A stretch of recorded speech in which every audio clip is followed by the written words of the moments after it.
Bonjour, nous sommes au Carrousel du Louvre où nous assistons à l'exposition du Salon des Beaux-Arts auquel participe l'artiste qui nous a fait le plaisir d'étudier une de ses œuvres, Mademoiselle Renée-Rose Pelletier-Martineau.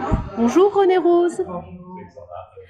Alors, nos élèves de la classe de 1 CAP CMC souhaitaient vous poser quelques questions. Vous demander pourquoi vous êtes devenue artiste peintre.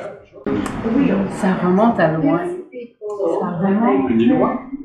Quand j'étais enfant, j'aimais vraiment beaucoup dessiner. J'aimais regarder tout ce qu'il y avait autour, puis m'inspirer de la vie.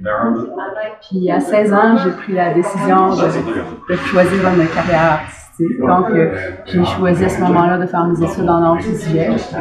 Et par la suite, je les ai poursuivis même en photographie. Donc, ça a été mes deux champs de prédilection, la peinture, la sculpture et la photographie. Qu'est-ce que vous avez voulu exprimer dans cette œuvre artistique? Bien, pour cette œuvre-ci, j'ai été choisie pour la délégation du Canada en tant qu'artiste autochtone. Donc, dans ma famille, je suis d'ascendance autochtone, il y a 3 nations différentes dans ma famille. Et à travers mon œuvre, j'ai essayé de transmettre à la fois la partie culturelle, mais garder une œuvre très ouverte vers les gens, en fait. Et qu'on retrouve dans l'œuvre. L'œuvre s'intitule Renaissance, donc on est à un moment juste avant de naître, entre les deux mères, si on peut dire. Et puis on voit le personnage, mais on voit aussi l'enfant qui est là, qui est peut-être à 7 ou 8 mois de gestation. Il n'est pas encore né. Et on le trouve entouré des corbeaux aussi. Donc le corbeau est l'animal qui voit entre les deux mondes. Il voit le présent, il voit le futur, et il est comme l'ami de l'invisible aussi. Donc on retrouve cet aspect-là. Dans certaines nations aussi, il est associé au porteur de lumière. Donc, une naissance, je pense que c'est un moment très lumineux, on retrouve cette lumière-là à travers la naissance, à travers les trois corbeaux qui sont autour, qui observent ce qui se passe aussi.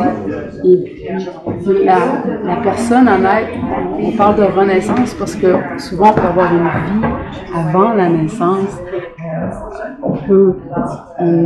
L'âme a son propre chemin. C'est un peu abstrait à raconter comme ça. Mais l'enfant qui est là est peut-être une personne qu'on a connue bien avant. C'est peut-être un grand-père, un arrière-grand-mère. Et il ne va peut-être pas prendre naissance dans notre propre famille, mais il peut prendre naissance dans la famille de nos amis autour aussi. Donc, il y a cette idée de chérir les enfants aussi derrière là. Donc, c'est une œuvre qui est très ouverte pour que les gens puissent en fait entreprendre un dialogue et une rencontre à travers la culture autochtone et ces questions se rejoignent eux aussi parce qu'on fait partie d'un même grand tout aussi.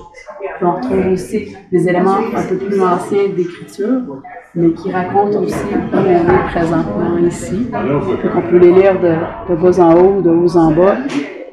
Les éléments se tiennent aussi dans les livres. D'accord.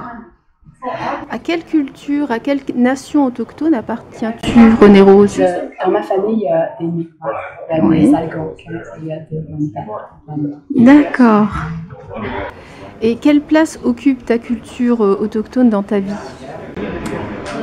Je pense que la culture et la vie spirituelle, c'est un grand tout, en fait.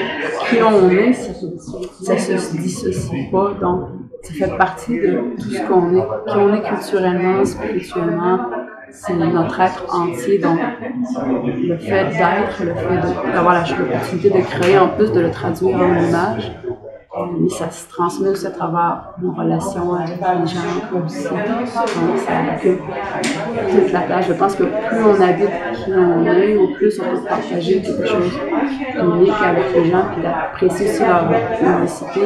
Chaque personne est unique et apporte une nuance ou une facette du grand tout que l'on a. D'accord. Si tu avais un petit message à apporter, oui, oui, à ces jeunes gens. Si je pense aux élèves de Langevin,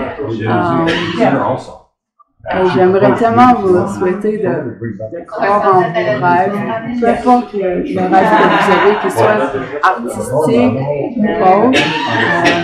Moi, j'ai fait mon souhait, j'avais 16 ans, puis il y a eu des années où j'ai même eu toutes sortes d'embûches, puis je ne pouvais même pas penser créer quelque chose parce que j'avais pas les ressources financières pour pouvoir créer mon art et l'exposer à mon goût. Puis, mais de persévérer, d'oser essayer des choses différentes, puisque tout ça va s'interconnecter.